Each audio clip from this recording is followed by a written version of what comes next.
Hey everybody, I'm Dan and welcome to my channel. So today we're going to do not dinner in a movie, we're going to do dinner on a lawn, but we're going to do dinner in two lawns, and it's like 10:30, so we're going to get dinner set up, and this is a dinner that a lot of people are going to really look forward to going into like fall and winter especially. And what we're going to do is we're going to make barbecue pulled pork in the slow cooker, and we're going to finish it off in the oven. And we're going to have pulled pork sandwiches for the next couple days. So let me show you what we got just to get things started. Pork boneless loin roast, okay? Comes with the netting around it and everything. Leave the netting on it when you cook it. Cut the netting off when you're done, and then we'll shred it. Onion buns. These are hamburger buns with the baked onion on top, a little extra flavor.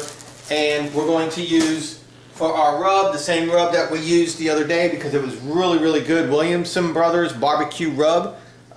This is a local company from Marietta, Georgia, so you guys should check them out. All right, they have a website, williamsonbrothers.com. I'm not sponsored or endorsed by them or paid or anything like that, but they did a great job with this rub, and I'm going to reach out to them and let them know that I like it and I'm putting it on video.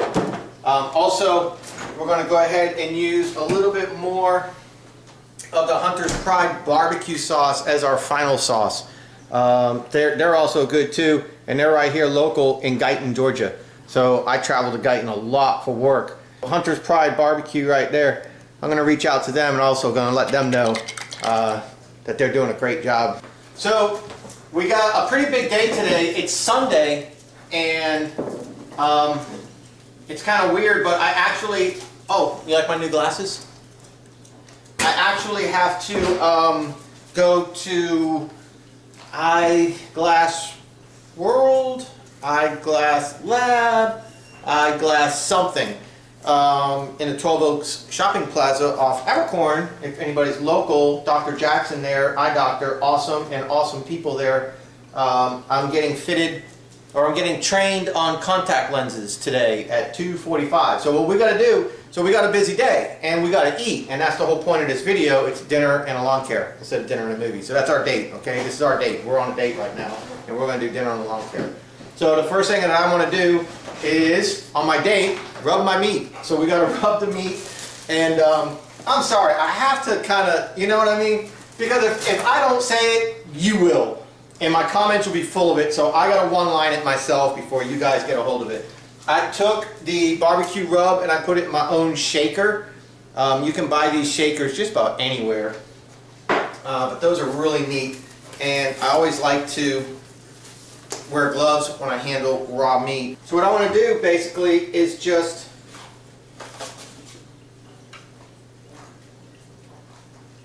hold the meat, hold the rub, and cover it. Alright, you almost cannot overdo it. Some people like to use a binding agent like mustard, olive oil, different things like that. Really, you don't need it. I'm not going to say don't do it. And so let me show you guys a little close-up here what we're dealing with. So you see the netting, leave the netting, and it's all seasoned up real good. And what happens is while this cooks, that's going to turn into a bark, and it's going to give you that crispy edge of your meat. All right. So all we do now, you see we got the liner. So that's a crock pot, a slow cooker liner. You can buy those just about anywhere. Just go ahead, drop that right in there, and we can take our gloves off because we're done with the raw meat. Take some of the Hunter's Pride barbecue sauce, and we're not going to pour it on the meat because we don't want to rinse the rub off of it. What we're going to do is pour it right alongside and just give it a little bit of something to steam the meat with. And that's just going to help steam the meat.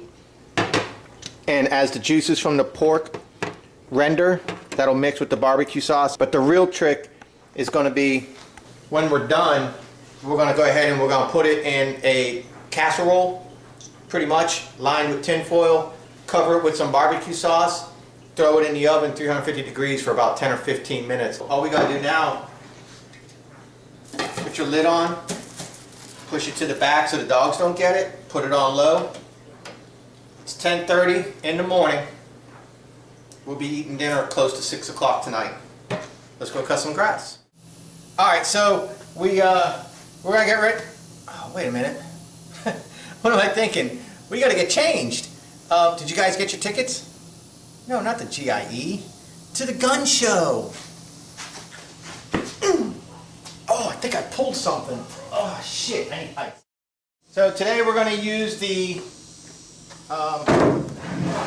KM90R combination. All right, split shaft right here. So you can use the weed eater and you can use the edger attachment. We're not even gonna bring the edger attachment. We're good. We'll just weed eat edge it and call it quits. We're gonna use the BG86 handheld blower. We're not going to be trimming any bushes because her mother asked me not to go into the bushes because they got herbs growing in there.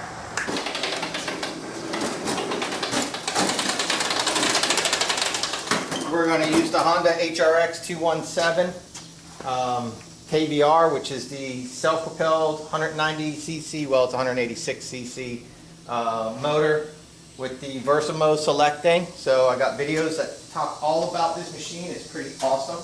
So we're going to use that today. So we can cut, edge, trim, blow. We just need some gas. Mixed gas and straight gas. The straight gas is ethanol free, which is also marine gas.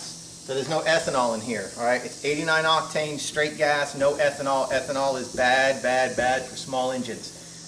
When it comes to the two-stroke, we use the same thing, 89 octane, ethanol-free marine gas, and I use the HP Ultra by Steel.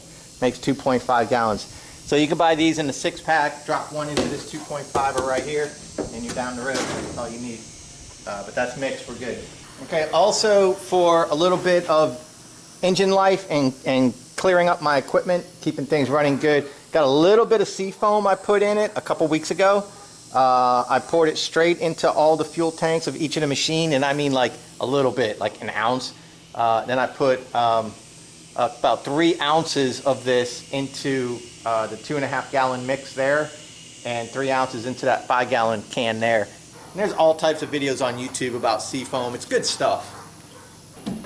So that's it. We can cut, we can edge, we can trim, we can blow, we can mow, we can we can hoe, we can do everything that we need to do right now, quick and simple while dinner's cooking. We got 2 yards to get done. We got contacts to go check out, and then we'll be back. Went for a run yesterday. Felt really good.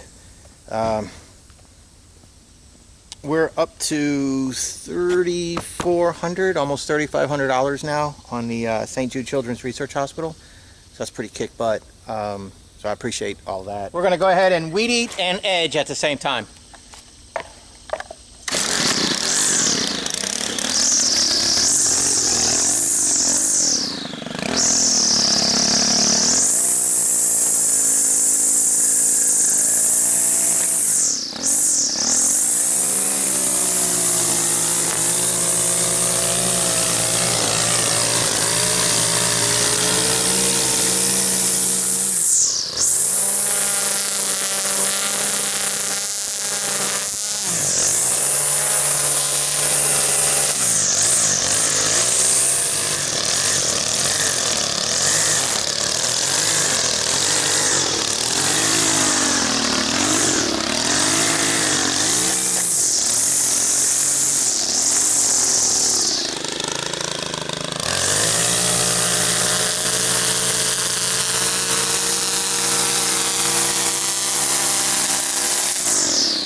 Guys want a pro tip?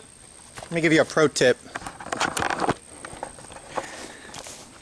When you come down to an area like this, so really half of this is hers and half of this is hers. I would eat the whole thing, but what I do is I stop where it would get to be a little bit of a pain for the mower.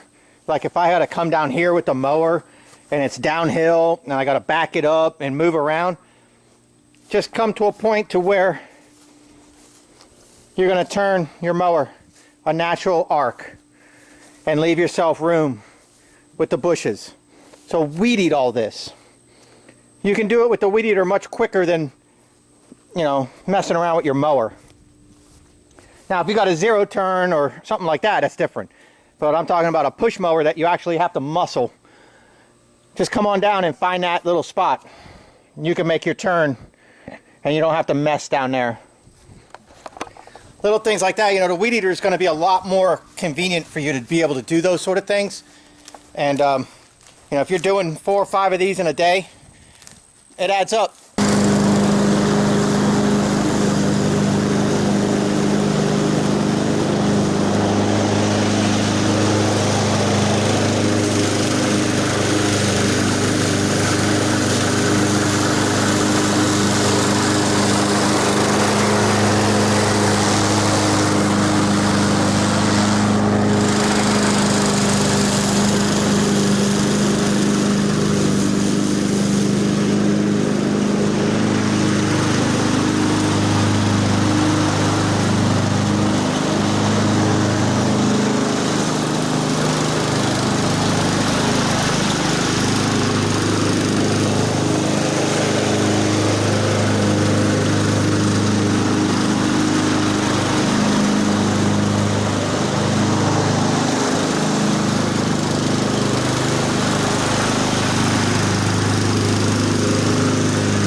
I'm going to give you guys a blower pro tip. You got vehicles in the way, right? And so you need to decide how you're going to attack this. You got limited space here. You're wide open here. You're wide open there. But then you're going to have limited space here. Well, actually, this isn't too bad. Now, everything that I'm about to show you or tell you is 100% dependent on the wind. If it's very, very windy, then you're limited as to what you could do. Pretty much you have to go with the wind. But today it's not very windy. So let me show you what we're going to do. What I'm going to do is I'm going to blow this way, and I'm going to blow that way, and then I'm going to come and bring it through. And have all this space right here to do what I got to do with the clippings, instead of going back and forth, back and forth, back and forth. Because if you try coming this way first, and it blows that way and it blows this way, when you come along the edge and you come along that edge, it's going to go back that way and back this way and back over what you just blew off. So we're going to make that not happen.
See that? You see how I did that? See how easy that was?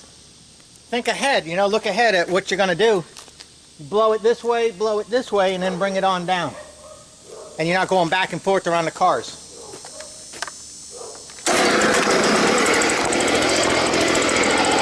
another beautiful job by me, thank you.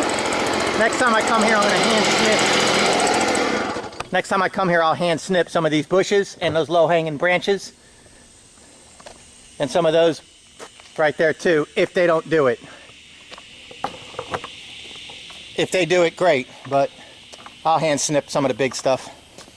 Guy's pressure washing his house, like with pressure. I guess he doesn't, he didn't watch my YouTube channels. All right, so we're gonna do a second yard. 2 weeks ago, we sprayed these weeds real good. Now some of them are coming back. So what we're gonna do is we're gonna spray them one more time, and that should end their weed problem for a little while. Lots of tree roots here. Okay, so I just stopped to talk to that guy that was pressure washing, and I asked him if I was like, hey, you ever heard of soft washing? And he was like, no, what's that? And I told him, you know, who I am and the videos and stuff. And he's like, that sounds really interesting. And I was like, all right, I'll make a deal with you. Let me make a class out of this on YouTube real quick. And so what I want to do is, I don't know if we're going to video it or not, but I said, I promise that you're going to have that 2-story house done in about 45 minutes to an hour at the most. If it was me, it'd be 30 minutes because I have experience. And you're not going to need a ladder. He said, bullshit. I said, all right, dude, it's on. So I'm going to go get my 5-gallon bucket. I'm going to get him some 10.5% that I have. And I'm going to get him my siphon tube. And he's got the black tip, and I already checked the siphon to make sure that it works, and it works. So I'm going to go ahead and hook this guy up real quick.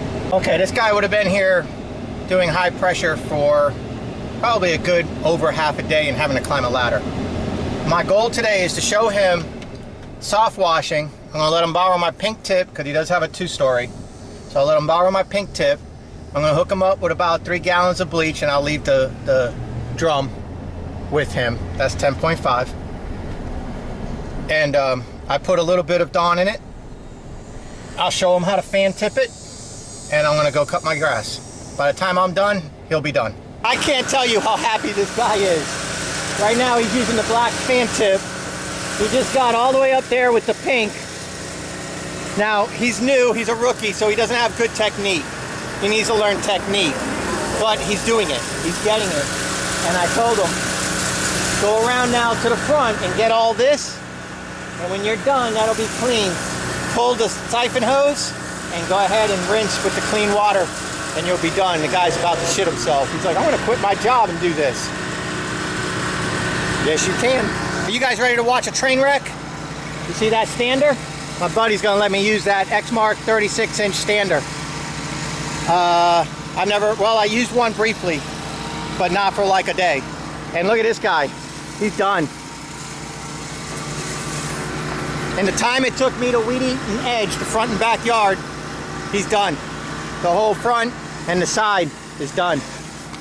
Badass.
fantastic, huh?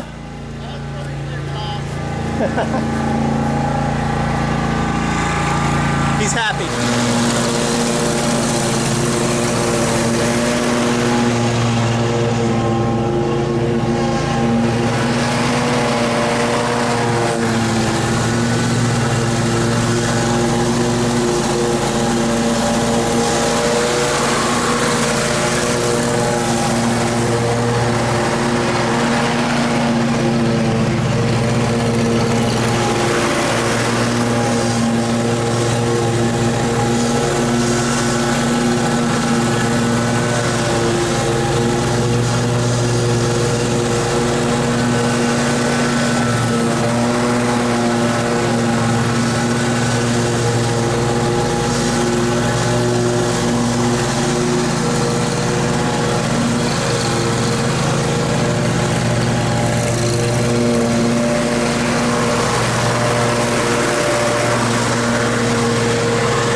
I just raised it up a ½ inch because I think it's low. I think it's a little bit lower than 3. Normally I don't film backyard, but we're going to go ahead and film a backyard today.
Bam!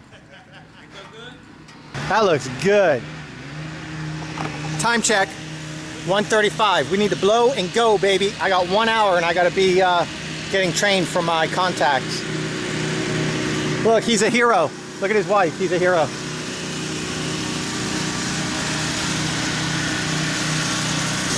Thank you for having me. Is that not amazing? So quick and easy, right?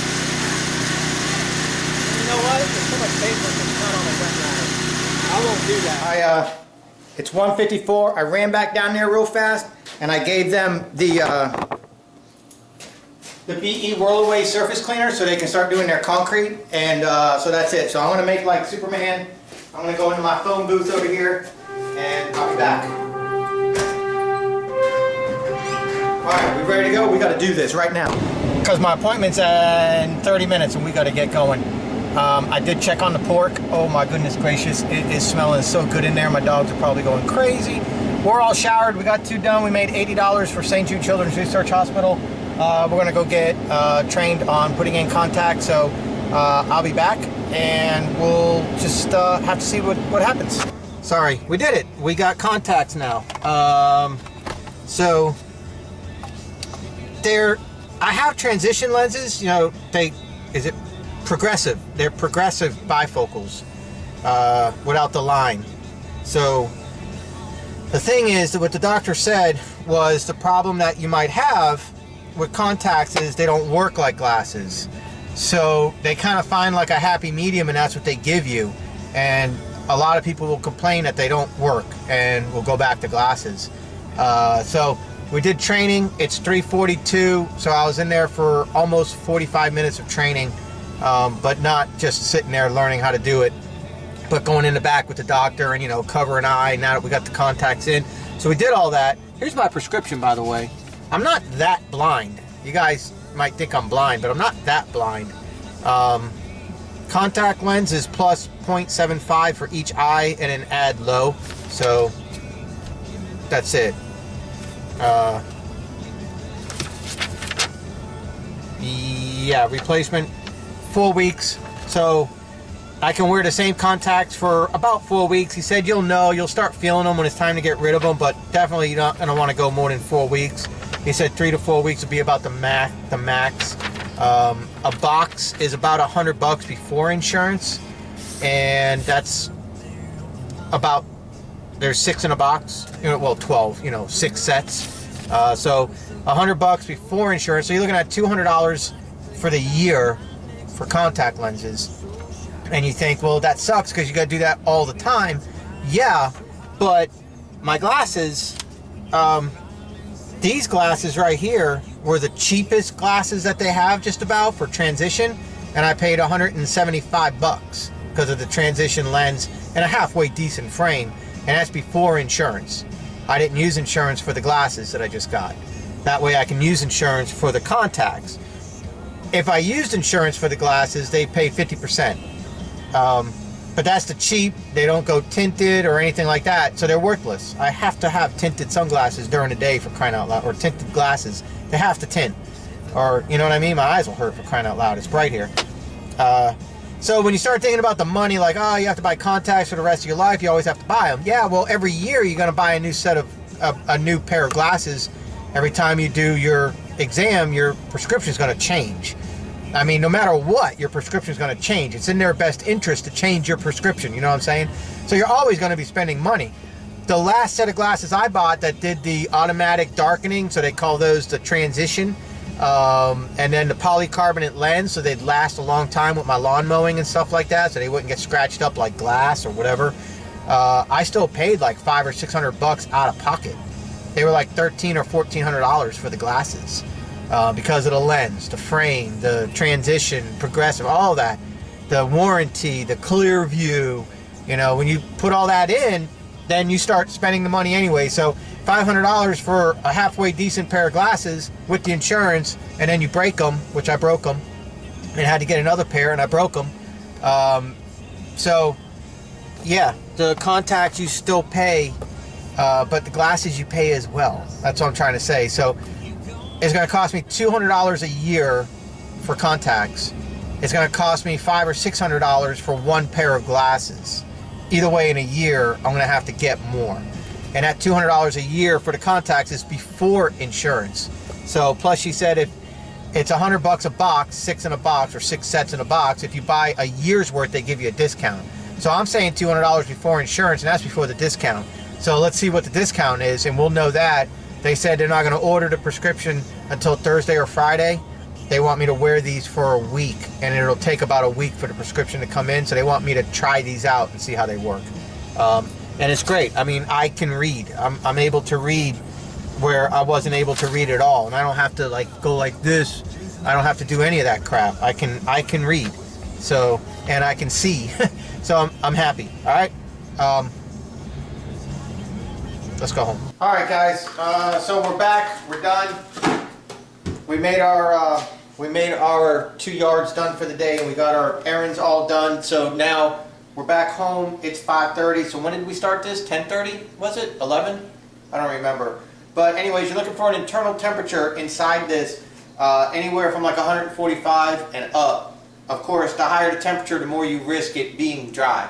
But you kind of take that risk away because of the barbecue sauce. So we're above 160, so we're definitely good. And you know, there are new guidelines and everything back from like, I don't know, like 5 or 6 years ago maybe, that you can cook pork to like 145. Some people, now that's not ground pork. Ground pork needs to be cooked to 160. But like your loins, your roasts, those can be cooked a little bit lower to like 145. There was like no risk difference with getting sick. So what we're going to do now is we're going to transfer the roast from the crock pot and into this little pan we got set up here, and then we're just going to shred it. Now you can use a chopping, what's it called, a cutting board, and you can chop it. And the thing about chopping meat like briskets and pork roasts and beef roasts, stuff like that, when you chop it, you get more of the fat in it. So you tend to have a more, I don't know if the word decadent is right, but it's not going to be like all dry meat every time you take a forkful or bite from your sandwich. You have the ability to have some fats in there, where shredding it, sometimes you'll pick the fat out. But when you chop it, like if you ask for chopped barbecue or chopped brisket at a barbecue place, it's going to tend to have more flavor because there's going to be more fat included on your plate. So that's up to you. Shredded, usually that stuff isn't included so much in the shredding. So we'll go ahead and take this out, put it here, cut the net off, shred it, and I'll show you. Now, I'm not too worried about having gloves now because the pork is cooked, so I'm not really too concerned. But we're just going to go ahead and snatch this baby up. They sure do shrink, don't they?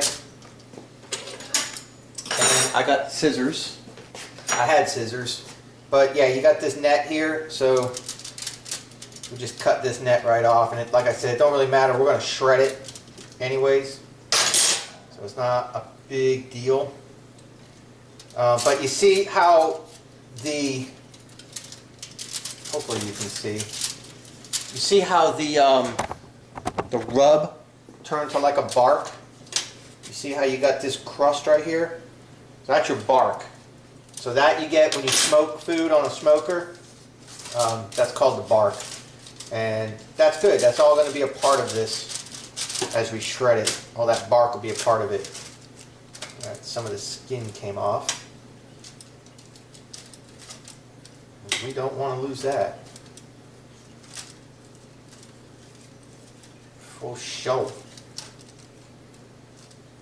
Now you guys are like, what the hell, Dan? I come to you to watch lawns. What's this crap? Well, you guys ask. Look at this. Does that look juicy enough for you guys? Hopefully you could see that. But yeah.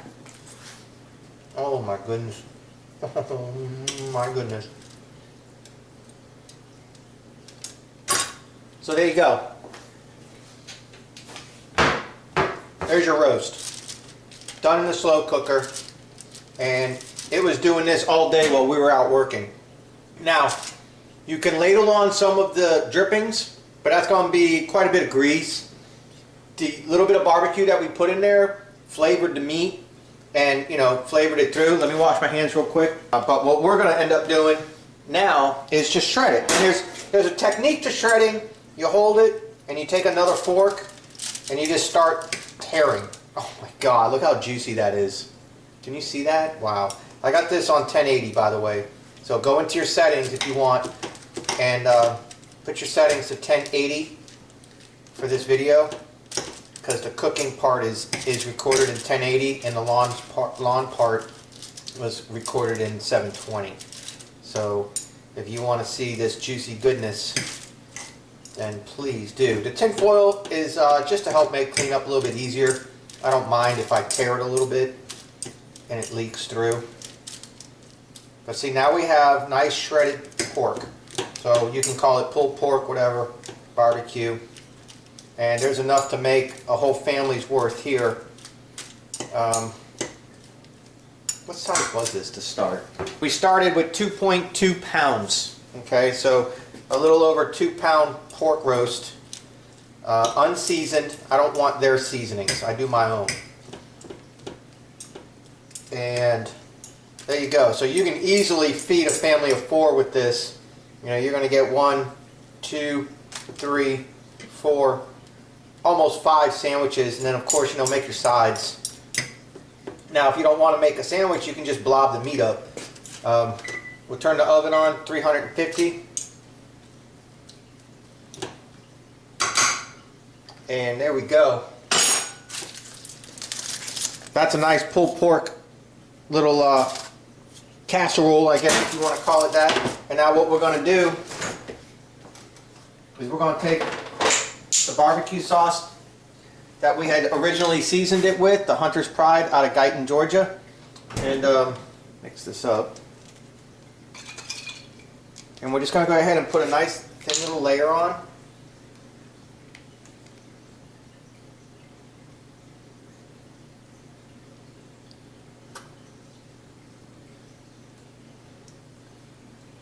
Thin little layer. I'm not trying to make meat soup here. Just a thin little layer. You can always add some later if you want to your sandwich. I personally, when I make barbecue sandwiches, I like to use horseradish sauce. It gives it that final kick, and it's like it's a different type. Horseradish is a different type of kick.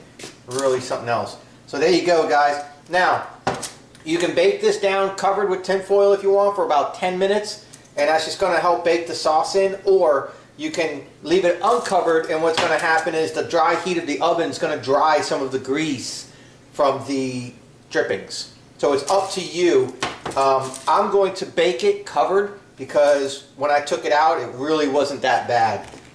So I'm just going to cover it up, and as soon as the oven hits 350 degrees, I'll throw it in, and we'll be done. So what I'm going to do now, and you don't have to cover it too tight.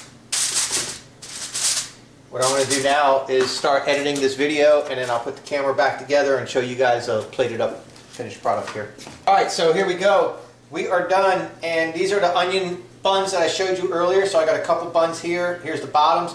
You can toast them if you want, lightly toast them. That's completely up to you. Whatever you want to do, that's fine. But we just took this out of the oven. It was 350 degrees for a little while.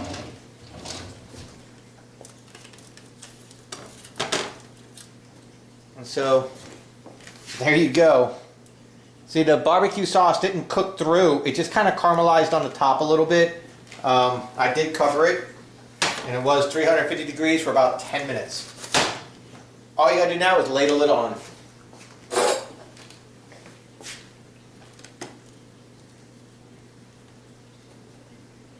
That's it, man. Add your favorite sauce, barbecue sauce, horseradish, or both, and that's exactly what I'm going to do. So let me show you that.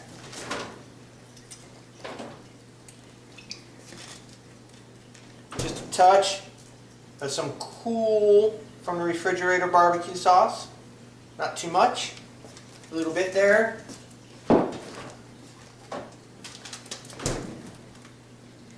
And for a little heat, horseradish. This goes a long way, guys. You don't need too much horseradish. Alright?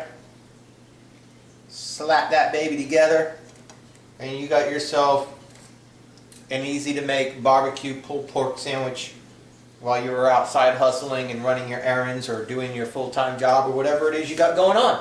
Alright? So, single parents, this works for you. Out there working your butt off all day. You got a meal as soon as you come home. You can eat, you can feed your kids. You can get the kids to start doing their homework, whatever it is, depending on the age of your kids. You grab your mower and you go next door and you can mow the neighbor's yard now, make a little bit of money, come back, read a book to your kid, put him to bed. You accomplished your goal, right? So here we go. Let me finish plating this up. All right, guys, I'm ready to dig in. Here's the final meal. We got salad in a bag, so you can go and get chopped lettuce and stuff like that already made for you. It's already chopped up, and then there'll be another section where it has all the goodies already chopped up. Separate bags, cherry tomatoes, throw all that together in a bowl. Some blue cheese. You're out there sweating a lot, guys. You're gonna cramp, okay? Some pickles, some olives, that helps get some salt back into you. Some baked beans, good fiber. Quiet. Water, hydration, and of course your pulled pork sandwiches. This meal, if I can do it, and that's the whole point of this video, dinner on a lawn.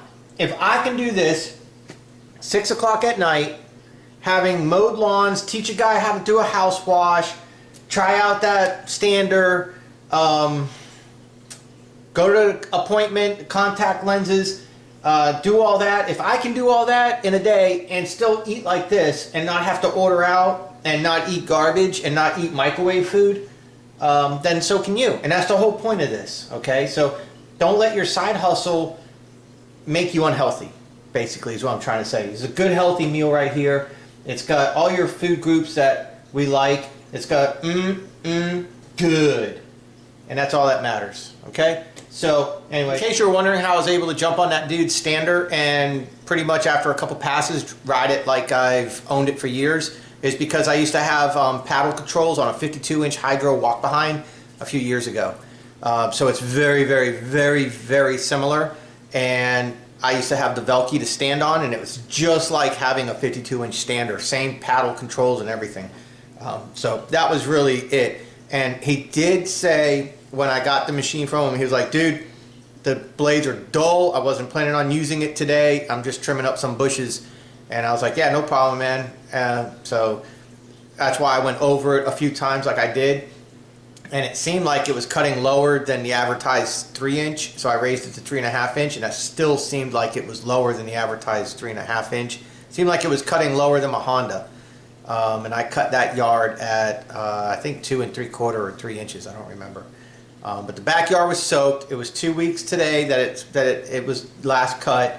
And the backyard was soaked and tall, a lot of tall, you know, that backyard grows like crazy. So, so I do have experience. It's been a while, but I do have experience with those controls. So that's it. I'm going to go ahead and enjoy my meal, and then I'm going to edit this video and get it up to you guys. So if you're cursing me because now you're so hungry, I'm sorry. Maybe you guys need to start eating food before you watch my videos, because there's going to be a lot more videos like this to come. All right, I'll see you guys later. Thank you. Tell me about the business. The business. The business.